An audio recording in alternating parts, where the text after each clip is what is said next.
देखिए, कुछ लोगों का सवाल है कि ऋषि, मुनि, महर्षि, ब्रह्मर्षि, राजर्षि आदि में क्या अंतर है? सन्यासी में क्या अंतर है? साधु में क्या अंतर है? वानप्रस्थी में क्या अंतर है?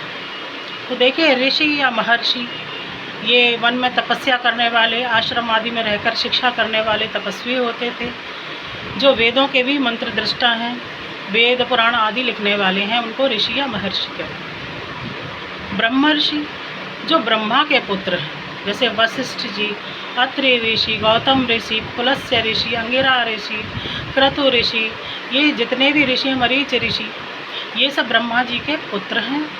तो ब्रह्मा जी के पुत्र होने के नाते ब्राह्मण हैं, तो इनको ब्रह्मर्षि कहा जाए।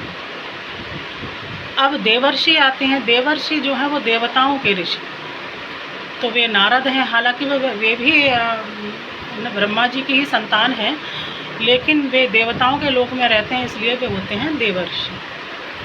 अब उसके बाद में आए राजर्षि। राजर्षि यानी जो राजा से बने हुए ऋषि। ऋषि विश्वामित्र जो राजा थे, उनका नाम था विश्वरथ। महाराज गादी के पुत्र विश्वरथ उनका नाम था। बाद में वशिष्ठ ऋषि से अनबन होने के कारण जब वे राजा से ऋषि बने, तो उन्होंने ब्रह्मत्व पद प्राप्त करने के लिए तपस्या की। लेकिन ब्रह्मा जी ने कहा कि ब्रह्मत्व पद या ब्रह्मर्षि पद केवल मेरे पुत्रों को प्राप्त होता है, तुम मेरे पुत्र नहीं हो, तुम एक राजा हो, तो तुम राजर्षि ही रहोगे। तो ऋषि विश्वामित्र थे, राजा से बने ऋषि, इसलिए राजर्षि। अब आते हैं साधु।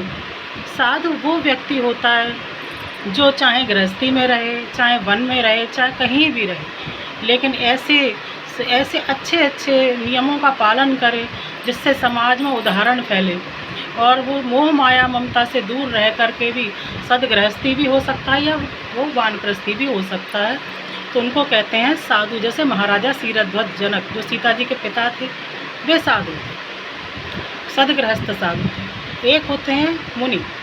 मुनि वे होते हैं जो ज़्यादातर मौन रहकर साधना करते हैं, जैसे पराशर मुनि, शुकदेव जी मुनि आदि थे, तो वे मुनि कहलाते हैं। वानप्रस्थी जो होते हैं, जो पहले के ज़माने में राजा आदि राज्याभिषेक करने के बाद अपने संतान को देने के बाद में मोह माया छोड़कर वन की ओर चले जाते थे, वहाँ पे पूजा पाठ आराधना आदि करते थे, तो वे वानप्रस्थी होते हैं।